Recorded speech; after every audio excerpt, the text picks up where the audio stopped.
కంఠే బధ్నానుభవే త్వం దేవ శరదాం శరం మాంగళ్యధారణం. త్వరగా రెడీ చేయండి, తెల్లారడానికి ఇంకా 10 గంటలే ఉంది. ఇంకా చాలా రాత్రులున్నాయి, మరి అంత స్పీడ్ వద్దు. అరే నువ్వెన్నైనా చెప్పరా, నీకు మగపిల్లడే పుట్టాలరా. కాదు నాన్న, మనవరాలే పుట్టాలి. అది కాదురా, మన వంశాలకు వారసుడు కావాలి కదా. నీ మంచి చెడలు చూసుకోవడానికి ఒక ఆడపిల్లే పుట్టాలి. ఏ అక్కర్లేదు, మగాడు చాలు, మగాడే పుట్టాలి. రామరా, సరైన సమయానికి వచ్చావు. నేనేమో మగపిల్లడే కావాలన్నాను, ఈడేమో ఆడపిల్ల కావాలన్నాను. నీకెవరు కావాలో ఖచ్చితంగా చెప్పమ్మా. ముందు శోభనం జరిగితే కదా. శోభనమే కాకుండా పిల్ల ఏంట్రా నాయన. రారా పోదాం రా రా. నాన్న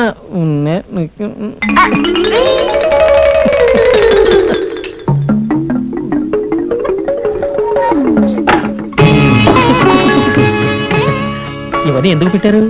తినడానికి. ముందు ఈ పాలు తాగాలి, తర్వాత కాసేపు మాట్లాడుకోవాలి. ఈ పండు తినాలి, కాసేపు మాట్లాడుకోవాలి. ఈ స్వీట్లు తినాలి, కాసేపు మాట్లాడుకోవాలి. ఇదిగో ఈ ముగ్గంతా మన దగ్గర కుదరదు. ముందు పూర్తిగా తినాలి, తర్వాత మాట్లాడుకోవాలి. లేదా ముందు మాట్లాడుకోవాలి, ఓపిక తర్వాత తినాలి. సరే అయితే ముందు ఏం చేద్దాం? ఏం చేద్దాం? మాట్లాడుకుందాం.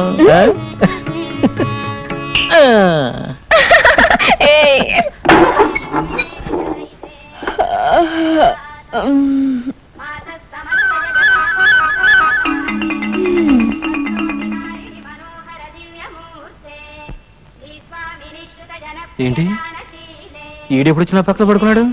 రే రే లేరా లే.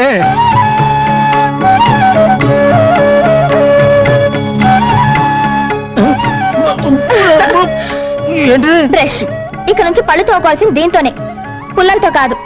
ఏంటి ఇంత నొరగ వస్తుంది? పేస్ట్కి నురగరాక పెరుగుస్తుందా? అయ్యో నా బొట్టు. వద్దు, నేనే తీసుకుంటాను.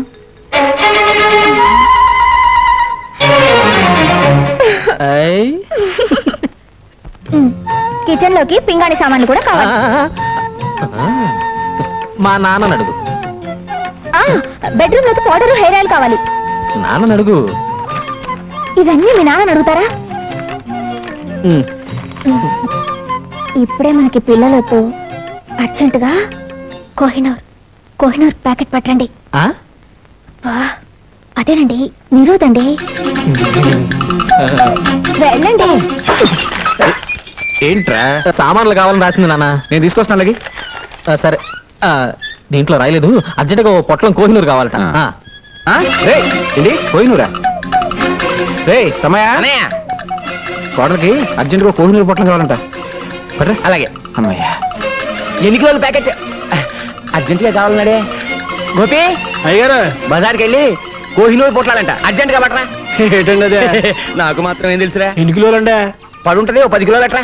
అలాగేనండి. ప్రియమ్మా, ఇగో అమ్మా, నువ్వు చెప్పిన పింగాణి సామాన్లు అన్నీ తెచ్చేసాను. ప్రియమ్మా, ఇదిగో నువ్వు అడిగిన కోహినూరు. షాపులో ఉన్నవన్నీ తీసుకొచ్చాను అమ్మగారు. ఆ కూరగాయలు తీసుకొచ్చాను అమ్మగారు.